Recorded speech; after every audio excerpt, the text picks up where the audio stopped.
Mesdames, Messieurs de Yubi Media, bonjour et bienvenue sur cette édition du journal. D'abord les titres. Ouverture des frontières entre la République démocratique du Congo et l'Ouganda. Le gouvernement ougandais précise que c'est sur des considérations économiques et stratégiques entre les deux pays voisins. Vous suivrez donc les détails dans cette édition du journal. Et puis dans la ville de Goma, les autorités de la FCM 23 ont été renforcées en capacité sur le droit international humanitaire par les CICR. Vous suivrez donc un reportage complet dans cette édition du journal. Mesdames et messieurs, voilà donc tout pour les titres. Installez-vous pour les détails.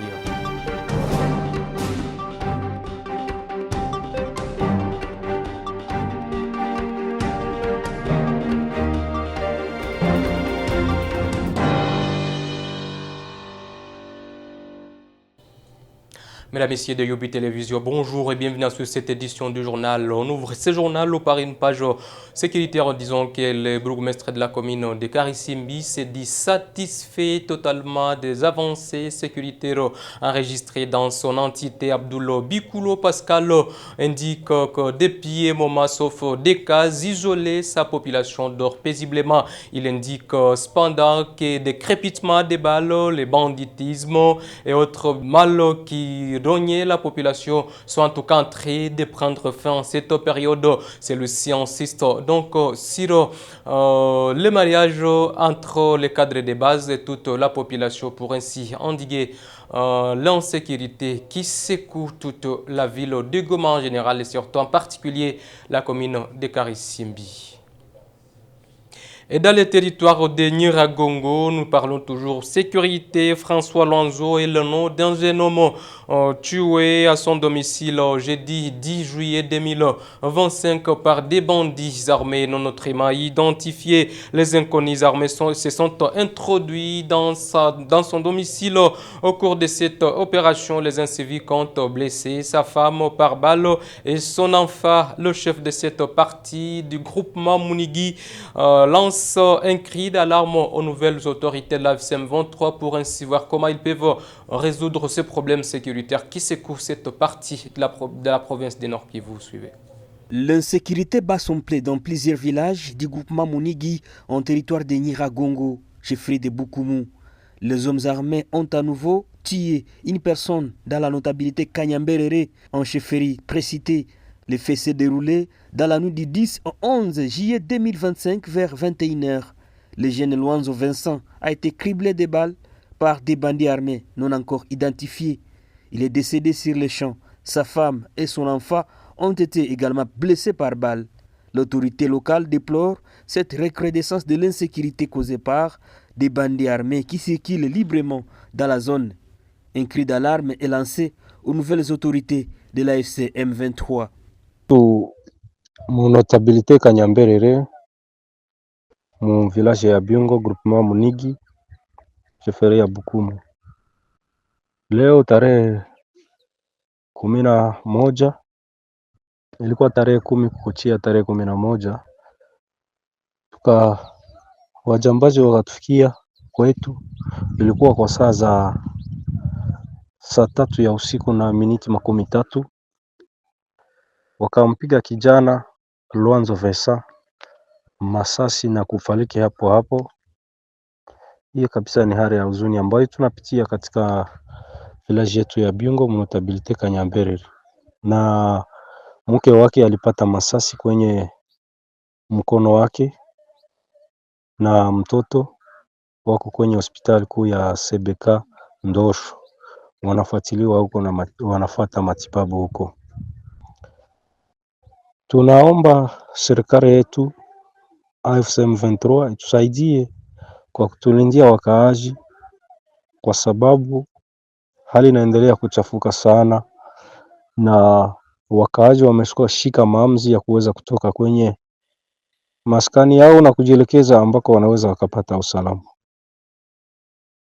Serikali tusaidie sana kwa kutulindia usalama. En tout cas, hali inaendelea kuchafuka sana. Ces cas de criminalité s'ajoutent à plusieurs autres déjà recensés dans la zone. Les cambriolages des maisons, vols et viols sont également signalés régulièrement. Et puis, je vous l'ai dit au sommaire de cette édition du journal, ouverture officielle de la frontière entre la République démocratique du Congo et l'Ouganda. Et c'est là, dans la partie est de la RDC, sous contrôle de la FCM 23, une décision des autorités ougandaises qui repose sur des considérations économiques et stratégiques entre les deux pays voisins sous anonymat. Un des membres du gouvernement ougandais a indiqué qu'il ne fallait pas rester bras croisés sans tout pour autant bénéficier des échanges commerciaux avec l'Est de la République démocratique du Congo. Écoutez plutôt Désiré Kanyambarere, chef des cités de Bunagana, dans cet extrait traduit par nos confrères de la RTNC.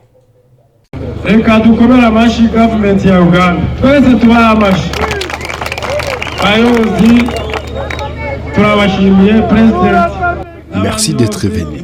Nous félicitons les gouvernements ougandais. Que Dieu bénisse toutes les autorités et surtout le président de ces pays. Le gouverneur a lui-même précisé que tous les habitants de ces deux pays attendaient cette réouverture qui va désormais faciliter les trafics.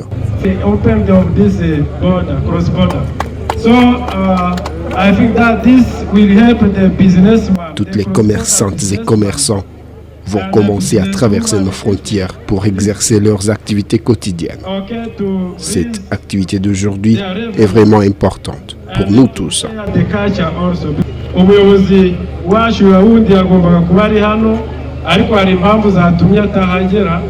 Le numéro 1 de la province du Nord Kivu devait être là, mais suite aux multiples tâches, il n'est pas venu.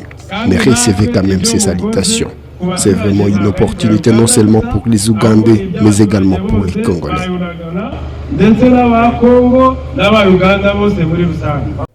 Et puis le comité international de la Croix-Rouge CICR en cycle a organisé sur demande de la coordination de la FCM 23 une formation axée sur le droit international humanitaire jeudi 10 juillet 2025 en ville de Goma. Au cours de cette formation élargie à plusieurs cadres de la FCM 23, plusieurs sujets ont été développés en présence du coordonnateur. Une formation qui revêt d'une importance capitale, a indiqué Corneille Nanga, qui a participé du début à la fin de cette formation. Reportage. Au cours de cet atelier qui a réuni les cadres de l'AFCM 23, plusieurs sujets ont été exposés et débattus par les participants. Le CICR est revenu sur la protection des personnes en temps de guerre, les principes fondamentaux des règles de détention des prisonniers, la conduite des hostilités, le respect des populations civiles ainsi que de leurs biens. Un atelier qui réveille une importance capitale pour les cadres de l'AFCM 23 en cette période où ils sont accusés à chaque fois, a indiqué le coordonnateur du mouvement. Corneille Nanga a également indiqué qu'il était un sujet très intéressant et passionnant. Il a remercié les CICR en acceptant la demande de la coordination en indiquant que cette lutte reste une révolution constitutionnelle et a une cause bien déterminée. Il était nécessaire qu'on discute sur l'ABC. La formation a été faite à notre propre demande. C'est la coordination qui l'a demandé et c'est pour cela que, premièrement, je voudrais remercier le comité international de la Croix-Rouge. Vous avez été excellent. Vous avez réduit les droits à un niveau simple, applicable, parce que nous sommes en fait dans un moment très déterminant de l'histoire du Congo. Ce qui est vrai, on ne vous demande pas de parler de nous. Nous sommes une révolution constitutionnelle. 2, nous sommes une révolution qui a une cause de la lutte. Pour le chef de la sous-délégation du CICR Goma, M. Jérôme Alexandre, des formations sur les droits internationaux humanitaires vaut la peine d'être organisées en période de conflit. Pour lui, la présentation de cette formation a été très bien accueillie par les participants qui n'ont pas manqué d'interagir. C'est une formation à propos justement de la base du droit international humanitaire, donc qui régule les lois des conflits armés. Et c'est pour cette raison que nous étions accompagnés aujourd'hui de notre conseillère légale qui est venue justement avec des présentations générales sur le droit international humanitaire. Il me semble que la présentation, la formation a été très bien accueillie. Il y a eu de nombreuses questions.